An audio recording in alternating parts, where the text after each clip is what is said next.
Hey, it's Gene. I want to talk a little bit more about this Shiloh Hendricks thing and also what happened a couple days ago with Dave Portnoy, or whatever his name is, a Jewish person that goes around and checks whether pizza's good or not. Um, and please excuse my nice little thing there on the side of my mouth. I don't know where it came from. I think maybe when I was shaving the other day when I did the video, it came back. I think I did the video 2 days ago, and I'm already like, I need to be shaving again. It's crazy. I think as I get older, my facial hair just gets more relevant and less on the top of my hair.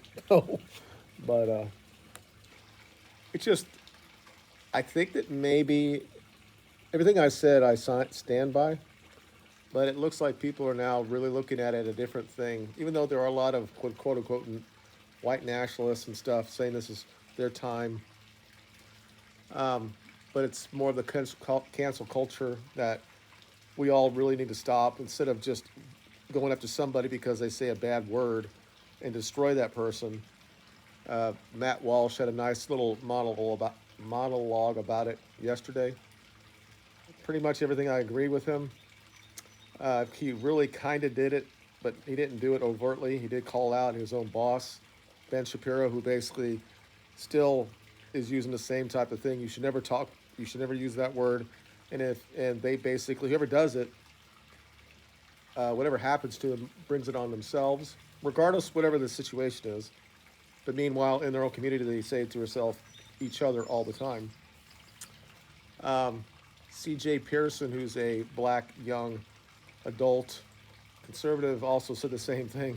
Basically said you can't say stuff like that, even though he says he's free speech abolitionist, means that he believes that you be able to say anything you want. But sometimes speech has consequences, and people who say things like that, deserve everything that happens to them.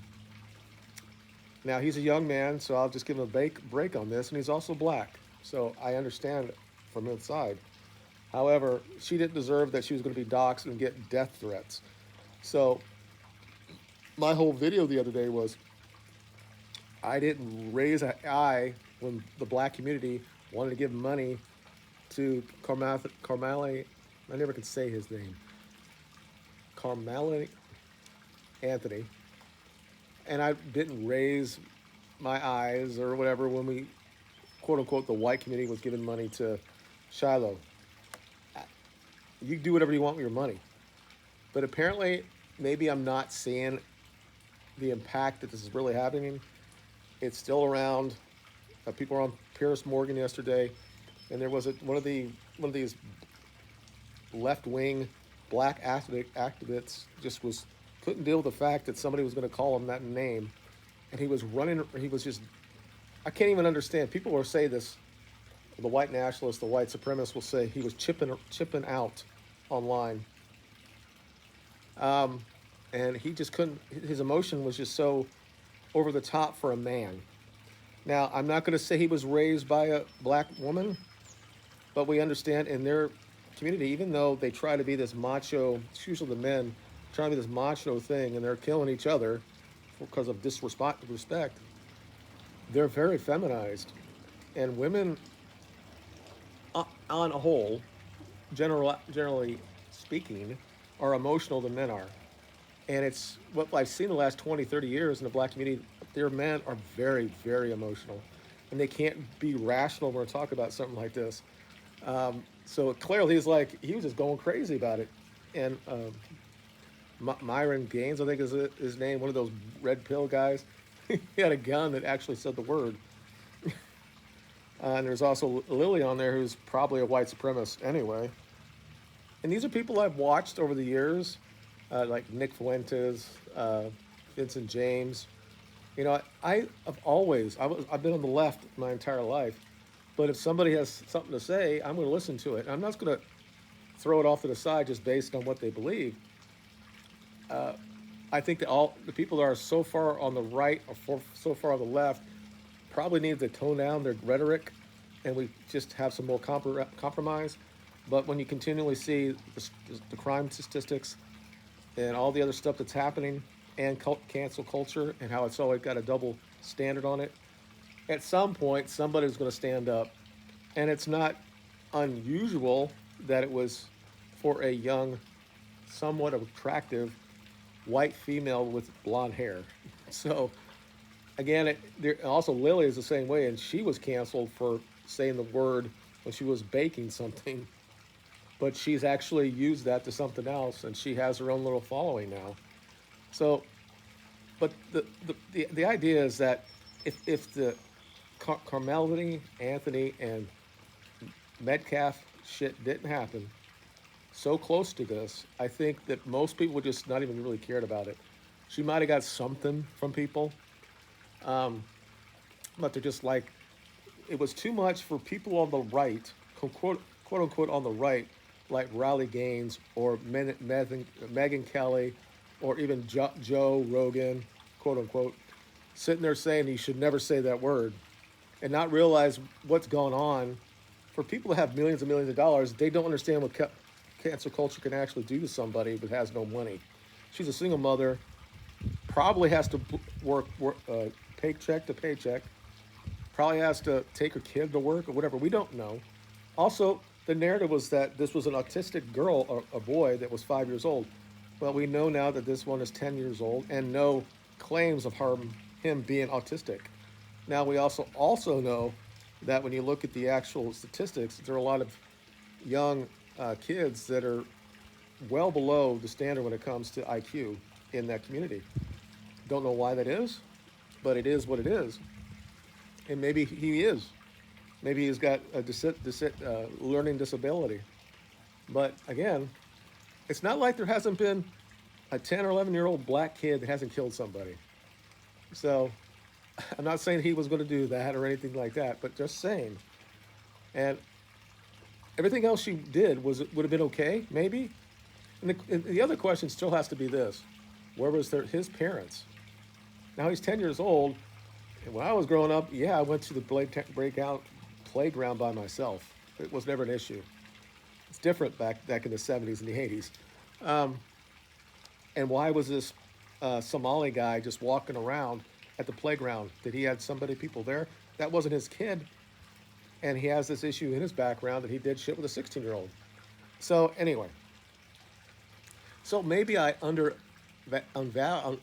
that. However, I did a video yesterday. It was like 40 minutes long, and it just never would upload. But it's another day has gone by, and still we're talking about what happened with Dave Portnoy, that somebody had a sign at one of his clubs or something, and that he wanted to say, you know what, I'm not going to cancel this person. I'm just going to make them go to Poland, to Auschwitz, and get like a new, indoctrination of what it really means to be Jewish. And so when I talk about black fragility, and this is something that's more a recent term, but for the last 20 years, we've heard about white fragility. It was a Jewish woman that wrote this stuff. And then in her Twitter and all this stuff before, she claimed that she was white. And then when whatever stuff, she wrote the shit out, he said, oh, no, I'm not white. I'm a Jew. And then you're like, well, the Jews don't really understand who they are, apparently. They're white until they're not. And so when people like me might actually say, maybe there's a reason why we have trust issues with them. And some people might say the word parasite, that they actually latch on to this host who happens to be a white person, and then they just get rid of them when you're no longer valuable as that white person. Just look at all the actors in Hollywood that changed their name to something more sounding. Why would they have to do that when they already run Hollywood? But they do all this, and it's just shocking. Almost all of them do this. Even like what's his face, the guy that's the Daily Show guy. He changed his name. They all do it. I don't know why. Why would they be against what their heritage really is? But anyway, he just wants to go. We're going to take those kids, those 20-year-old guys, and just educate them what it means to be a Jew. That means that they're always the most victims of all time. And I'm in that video I said yesterday. I said the OG of being, at the very top of the victim hierarchy are the Jews. Always have been. In their books, they talk about it all the time. In movies, they do it all the time. They can always want to be the biggest victims in world history. And for a while there, they just didn't have anything to actually be a victim about. And then, quote unquote, the Holocaust happened. And they've been using that for almost 80 years, almost 90 years now. And it's what it's done to the Western world and civilization, and the outgrowth of all that has not been good. And then when you actually talk to them and you go to their synagogues and hear what they actually think about the Western world, the Christian world view, you realize they don't look at us as the same level as them. In their own books, it says that we're subhuman to them. Subhuman to them. They say that Christ is, dying or being pissed on in hell. So, and I'm not talking about just the religious Jews. I'm also talking about the secular ones. They believe that they're above everybody else, and they have so much influence in our country in the Western world. And there's a reason why they have been kicked out of 109 countries. It's not just because it's just everybody hates them. It's because they get involved and they get influence in areas so they can make sure that they're taken care of, and they have a huge in-group preference. So when I was talking in my video the other day, is that everybody understands that you can have any type of group, but if that group happens to be majority white, you might have some issues with it, because white people are not allowed to collectivize, be together without someone saying something bad about it. But if you're black, you can have any group you want on campus. If you're Hispanic, you can have anything on campus. Asians, you can have anything on campus. But if you say, I want to have a white group, it's considered a hate thing. I remember a couple of years ago, the placards that were put everywhere that says okay to be white, and the local news were reported on it and said this is a hate crime. And I'm like, just by saying it's okay to be white, to be proud of your heritage, that's bad. And the other thing, in my response, a lot of responses I got on time from my video before, and I'd really get anybody more. I mean, I got 300 views, which is a lot for me. Every now and then I get over 1,000, but that's when I'm talking about sports, Manchester United. Sometimes talking about tech stuff. That's my passion for all these years that I can talk about. Somewhat okay. But usually I don't get anything when it comes to shit like this. I've been talking about the alt-right. I was talking about white nationalism. Not that I'm a white nationalist. I'm someone on the left.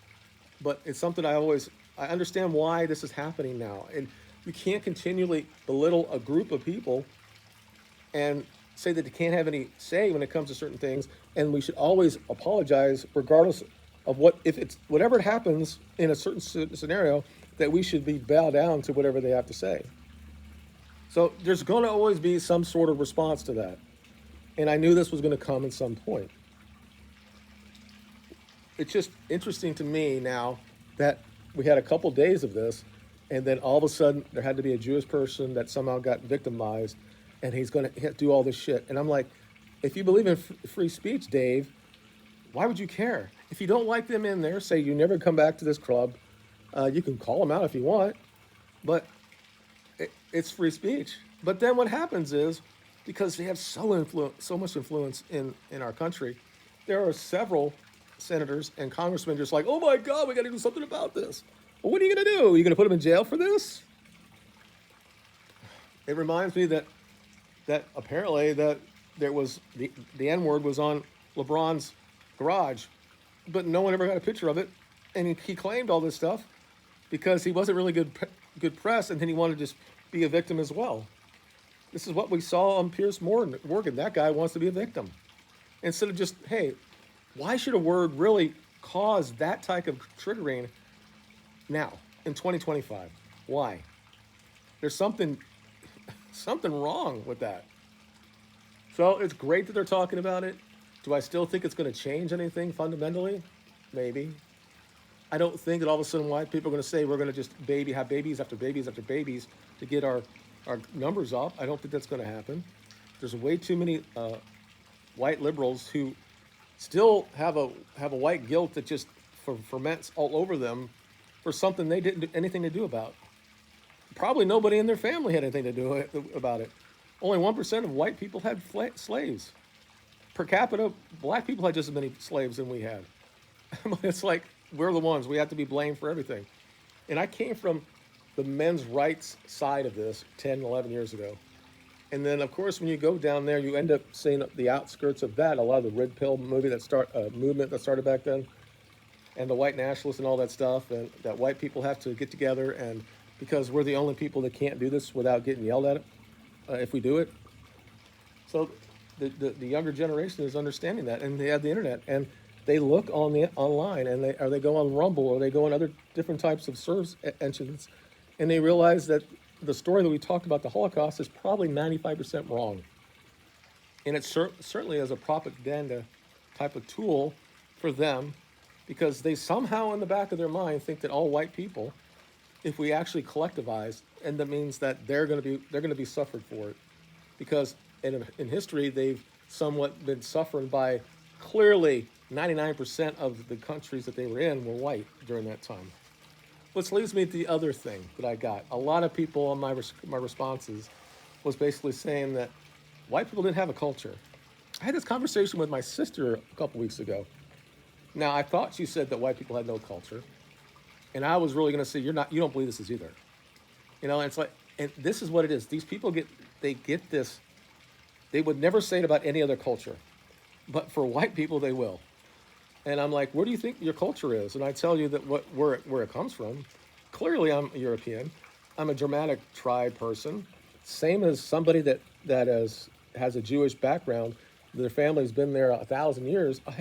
I can go back 600 years and chart where my people come from, and I should 100% defend what that means and what they did, and they made me.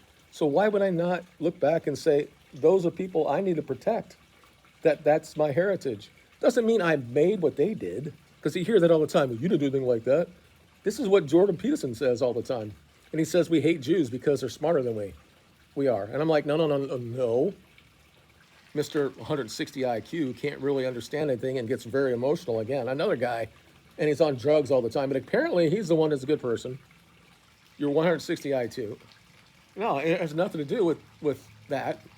But the only people that really have the high IQ are the ones that look like us.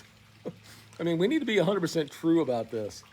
That 1% I can't say the words, the Ashkenazi Jews that look like us. Clearly, they mated with American European white people.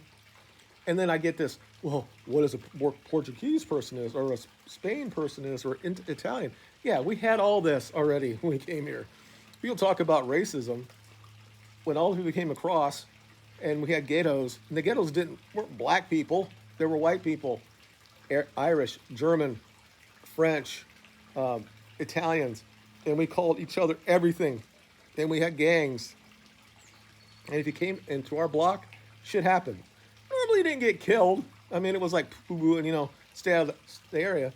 But eventually we assimilated because of our shared cultural background. And people in my comments are sitting to say we have no culture. And I don't want to make it to where like culture is tied to race. But at some point you almost have to do it. Because people just understand that everything that the Western world is about.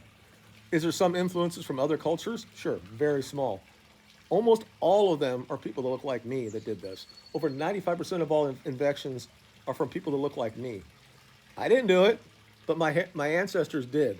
And when people talk about, you're not, you don't mean anything. You're an American, and I'm like, I wouldn't be here if it wasn't for them. And I can, like I said, I can trace my lineage and back far enough to find out what they were and what they did.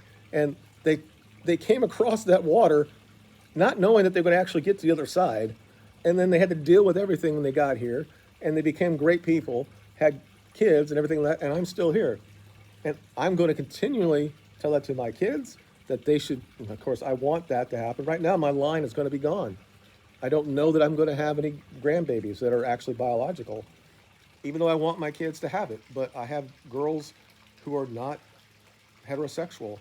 And I have a son who it's not really needing what he needs to do and getting out and doing it. And then I have another son who's a special needs who probably would do this, but he doesn't He likes girls, but whatever. He's still kind of like a 12-year-old in his mind, even though he's like 26 now. So it's very possible that my line is gonna go away. But when people sit there and say that white people don't have a culture, what do you mean by white? Well, Italians are not white, and German. I'm like, look, I come from a tribe. My tribe is Germanic, okay, and that includes when people say I'm 80%, 75% German, 25% French. So I come from a very small, if you have like a 100-mile radius in Germany, in France, Belgium, that's my people. And when I go back, and I've been years ago, I did this. I went to the area and I walked around those towns, and there are a lot of people who look like me. High cheekbones, very similar, probably could be my cousins. I've found my name several places in Belgium, especially. My German side, there's a lot of them that are in Frankfurt, Munich, Koblenz, those areas as well. And in the United States, there's very few of my name there, but even the people that we married, my parents both married, their parents, grandparents married, were German, and they very similar. They could be sisters and brothers. The point I'm trying to make here is that the only culture that has to prove that they exist are white people, and it's just something there to stop us from collectivizing, because somehow in the back of their mind they think if we do this, that means that we're going to get rid of all Jews, just like what happened with Hitler in World War II. And that's not really what happened. It's like Hitler had Jews on his staff. He had 100,000 Jews that actually voted, 100,000 that were actually in the army under Hitler. And in the 1900s or 1930s, he allowed people to leave to go to Palestine or Syria before Israel was around, right? The Zionists and shit. And he had a little thing with that. And people don't understand what really happened, that who actually declared war on who. Judea declared war on Germany in the 30s. And that 6 million figure has been around for 100 years. And it's part of the symbolism that they do to get whatever favor that they have. And the other thing I talk about in my video about this is that for a long time, in the 30s, late 30s, almost all world leaders had real problems with that. At the definition of anti-Semitic behavior is we have right now a policy. Our Congress has done this for 10 years, saying that if you say things like that, it's anti-Semitic. Well, clearly, Churchill was this anti-Semitic. Henry Ford was anti-Semitic under these policies, right? Or they're becoming bills, they're becoming laws. Even FDR was, because they understood what the influence that they have in these countries. And they always, I'm not going to say they leech their way in or put their hooks into certain things, but they know where they need to go. They're at the top universities, clearly because Jordan Peterson says they're smarter than we are, so they have to be there anyway. Their verbal is so much better than ours. Finances, they started this. You realize all that, right? This is why Germany changed and said all the banks were charging high interests after the World War I to the citizens. And when Hitler got into power, he stopped all that. And people continually say he's on the right wing. That's why in Germany right now they're trying to get rid of the AfD, which is the actual right-wing party, the second biggest party there, because they don't want another a right-wing extremist group like we had in World War II. And I'm like, hello? Hitler was not right-wing, okay? He nationalized basically the banks, and he gave the citizens 0% interest and gave them land. And they built the first real highway and had the veteran, I mean, all the shit that he did when he was considered the man of the year under Time in the 30s, they forget all that shit, right? And he realized what he saw in World War I, what actually happened, and of course he did what he said, in Mein Kampf. He went crazy about the Jews because of what they were doing. But again, like I said, he had 100,000 Jews in his army, and he had 5 or 6 of them in his staff. And it's like, okay, it's not because he hated certain people, the elite of the Jews that were trying to control that. And he knew the Bolsheviks and what happened with in Russia at that time. He knew it was coming to Germany. Berlin was the new Babylon, and he had to clean all that shit, which he did. And the whole thing about burning the books, all he was burning was the transgender shit. This is where it started, and it was a Jew that started it. And it's not like every time it's that, but it's 95% of the time. When you see something on Twitter and they're saying shit, we shouldn't do this, you shouldn't do this, and you look at the surname, and if they actually use the real surname, sometimes the guys that are in reporters use that, right? They do use it, and you understand pretty quick where they're from. Sometimes they don't. Almost all of them happen to be the same, from the same thing. And I don't want to have this hatreds for other people, because not all Jews are bad, not all white people are bad, not all black people are bad. It's not what it is. But when they have so much power and so much influence that they can change everything about what we do in this country, at some point somebody's going to stand up. And of course, David Portnoy thinks that by just sending these kids over to Auschwitz, it's going to somewhat indoctrinate them to see what it really means to be a Jew, even though he never went there, and that he's going to say that his grandfather survived. I mean, there's so many survivors of Auschwitz.